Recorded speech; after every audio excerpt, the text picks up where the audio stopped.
بسم الله والسلام عليكم. معانا 6 صفقات للأهلي في يناير إن شاء الله في كل المراكز اللي عندنا نواقص فيها. نبدأ بترتيب أهمية الصفقات ونسبة حدوثها.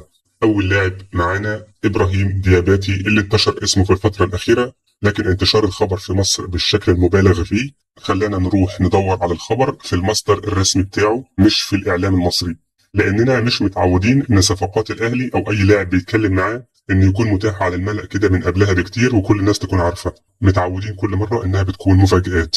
اول مصدر معانا موقع افريكا سوكر، كشف ان الاهلي قدم عرض رسمي بقيمة $1,000,000 من الصحافة السويدية نفسها، بالتحديد من موقع فوتبول دايركت. الموقع أكد إن النادي السويدي رفض العرض الأول من الأهلي وطلب مبلغ أكبر حوالي 1,500,000 دولار، باعتبار إن اللاعب من أهم نجوم الفريق زي ما المصدر قال.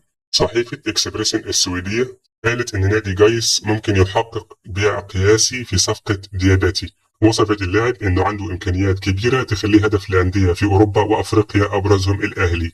موقع 7 سيكا فانز السويدي كشف إن في أندية مهتمة من خارج السويد بضم إبراهيم دياباتي، لكن الاهتمام الأكبر والأقرب حاليا جاي من النادي الأهلي المصري. لحد دلوقتي مفيش إعلان رسمي، لكن كل المؤشرات بتقول إن الأهلي جاد جدا في التفاوض، وإن الصفقة هتكون واحدة من أقوى صفقات الهجوم في أفريقيا خلال الفترة الحالية. لحد دلوقتي ده مهاجم الأهلي القادم الأقرب.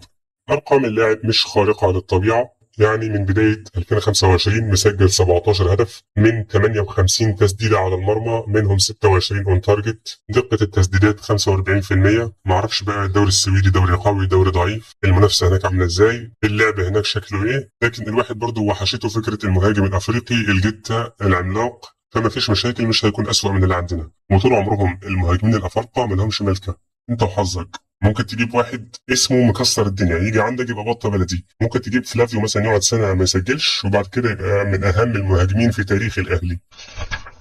تاني لاعب معانا اللاعب لوكاس أسادي أو أسعدي زي ما الناس بتقول، من أصول فلسطينية، والده فلسطيني لكن ما عندوش الجنسية الفلسطينية. لوكاس أسادي بيلعب جناح شمال أو مهاجم صريح. أكيد واضح تماما إن إحنا عندنا في مركز الجناح الشمال لعيبة كتير، أشرف بن شرقي، تريزيجيه مركزه الأساسي، أحمد عبد القادر.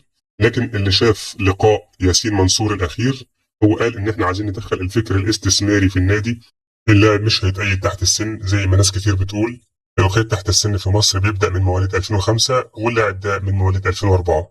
عشان تكون الصورة واضحة برضو، إن لوكاس أسادي في عروض من السعودية جاياله، لكن بنسبة كبيرة جدا الأهلي هيخلص معاه إن شاء الله. الأهلي داخل بقوة في مفاوضات مع نادي نهضة بركان المغربي لضم السنغالي لامين كامارا، لاعب وسط الملعب القوي جدا اللي هيكون بديل منتظر ومحتمل لأليو ديانج، بعد ما أكدنا كتير في الفترة اللي فاتت إن أليو ديانج مش هيكمل مع الأهلي، يا إما هيكون في بيراميدز يا إما في السعودية. وأفضل بديل حاليا هو لامين كامارا، تم ترشيحه بقوة داخل النادي الأهلي، والأهلي أصلا بيتابعه من فترة طويلة بعد تألقه في بطولة كأس الأمم الأفريقية للشباب. تم بالفعل عرضه على يستروب قبل الدخول في أي مفاوضات رسمية مع نهضة بركان، لكن عشان نكون متفقين إن نهضة بركان بيلعب في دوري أبطال أفريقيا معانا، يعتبر منافس مباشر، فما نعرفش هل هيكون في سهولة في إتمام المفاوضات والانتقال، لكن خلينا متفقين إنه مرشح قوي جدا. لو أليو ديانج مشي الأهلي هيكون مطالب بشكل قاطع إنه يجيب بديل ليه. في مركز محتاج تدعيم بشكل سريع، مركز الباك الشمال. هي القصة إن في اسمين متاحين في المركز ده. محمود بن تايك لاعب الزمالك، بعد المشاكل اللي حصلت معاه في فسخ تعاقده مع الزمالك والمستحقات الماليه والازمه الكبيره، الاهلي كان تقريبا مخلص كل حاجه مع يوسف بالعمري ظهير ايسر نادي الرجاء المغربي. عقده مع الرجاء المغربي لحد 2026، في شرط جزائي في عقده قيمته $1,000,000. الاهلي كان ناوي يدفع الشرط الجزائي ويخلص معاه، لكن بعد ظهور قصه موقف محمود بن تايك مع الزمالك الاهلي قرر يرجع مره تانية كده يهدى ويقارن بين الاثنين. وسيد عبد الحفيظ ناقش الامر مع لجنه الكوره وياسين منصور، وقال ان بن تايك هيكون احسن بسبب انه عارف الاجواء المصريه، يعني تتعاقد معاه ينزل يلعب على طول مش محتاج اي شغل.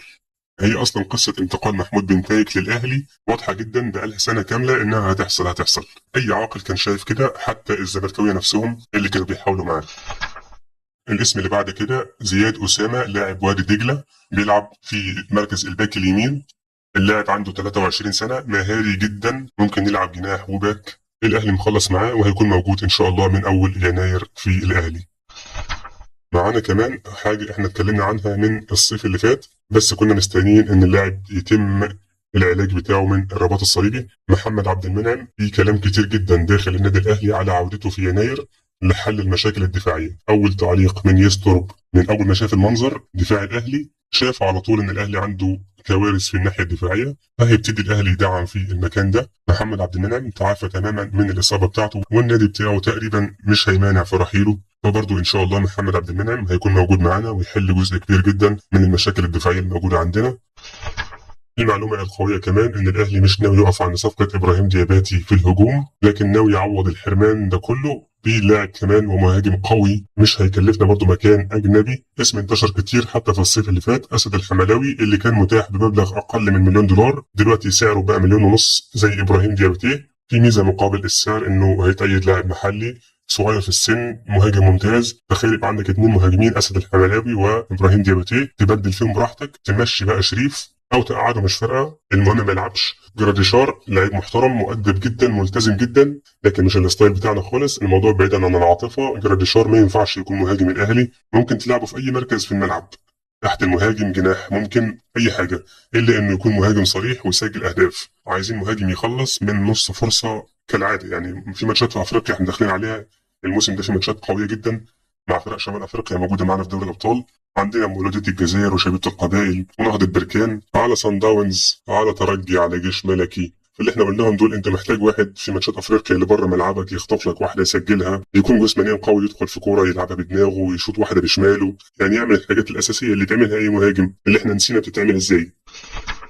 لاعب كمان في كلام عنه لكن انا ما بفضلش التعاقد معاه، حامد حمدان. الاهلي تواصل مع وكيله وتم التاكد تماما انه ما مضاش مع الزمالك. لحد دلوقتي اقدر اقول لك ان الاهلي يتكلم مع اللاعب في البدايه اصلا من الصيف اللي فات. الاهلي كان متكلم معاه قبل الزمالك.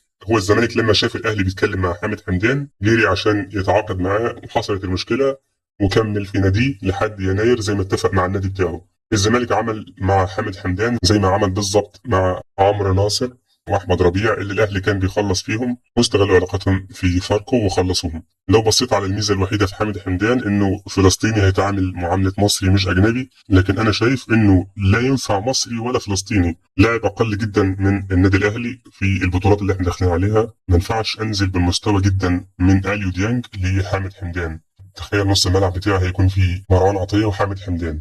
ففي وسط الملعب ان شاء الله نخلص مع لاعب نهضة بركان لامين كامارا، لاعب ممتاز جدا كلنا اتفرجنا عليه وعارفين اداؤه كويس. ان شاء الله الاهلي هيكون حسم ملف الصفقات تماما بعد مباريات السوبر وتوقف دولي، نبتدي بقى نخلص في اللعيبه دي كلها باذن الله.